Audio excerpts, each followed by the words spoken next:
Sir ও sir sir এই কি হচ্ছে? থানাত গেছিলাম, থানাত আপনি গিয়ে পাইলাম না। দারোয়ানে কইলো যে নদী বারো হাওয়া খাবার নিয়ে গেছে, ওই জন্য নদী বারো আসলাম। যে মান্দা হাত দালি কে? মান্দা হাত দিয়ে বাইরে বেরে ভাঙ্গে দিছেন, টাকা পয়সা তো সব দিলামই। মান্দা ভাঙ্গা মানুষ আহারে ও কানটা কইছে ও রে যে এই মেরা বস্তিতে যে বিলাল হোসেন আছিল কে যে করে গেল তুমি তুই? হ আমি তো ক্যাশ করে গেছি। মানে মেন কথা কি স্যার তো জানোই কি বাহা, স্যার তো টাকা পয়সা ছাড়া কিছু বুঝে না। টাকা দিছে অল্প কিছু, স্যারেরে গুগলে যায় চাপ পারিবাই নাই। স্যার তো উল্টা আমার উপর গরম, তোমার কাছে তো আমি ক্যাশটা আহের দিলাম।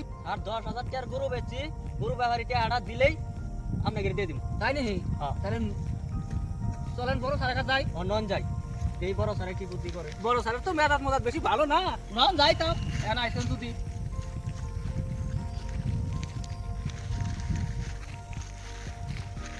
স্যার স্যার কি হয়েছে?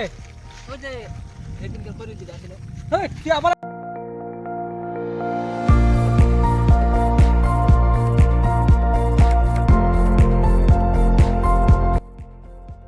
আসামি ধরবার পর আমার তো ভয় করে আজকে ভয় কি আর? এমনি আন্ড্রেস আইছি, যদি কুরকি মুরগি নিয়ে থাকে আসামি চল আমিও যাবো, নন তাহলে দেখি আসামি কোনে গেছে। এই শুনেছে আসামির বাড়ি কোনে, আর পয়সাটা কবে দিব? ভাই রাস্তা তো অর্ধেক আয়ে বললাম। হ্যাঁ হ্যাঁ তো আসামির বাড়ি কোনে? স্যার আসামির বাড়ি ওই উমদিক। তে পয়সাটা কবে দিবা?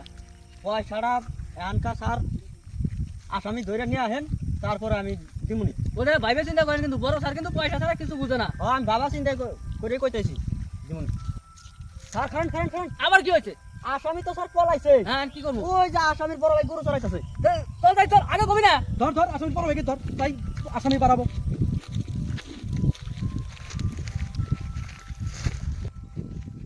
ওই কেলা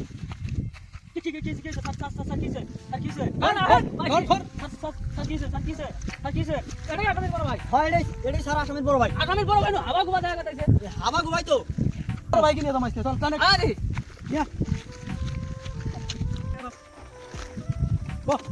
সারা পুরি না জানি কি মোর পিছত যাই আছো, যা লৈ যা থানা ধুমা আগত মই গৈ আছো।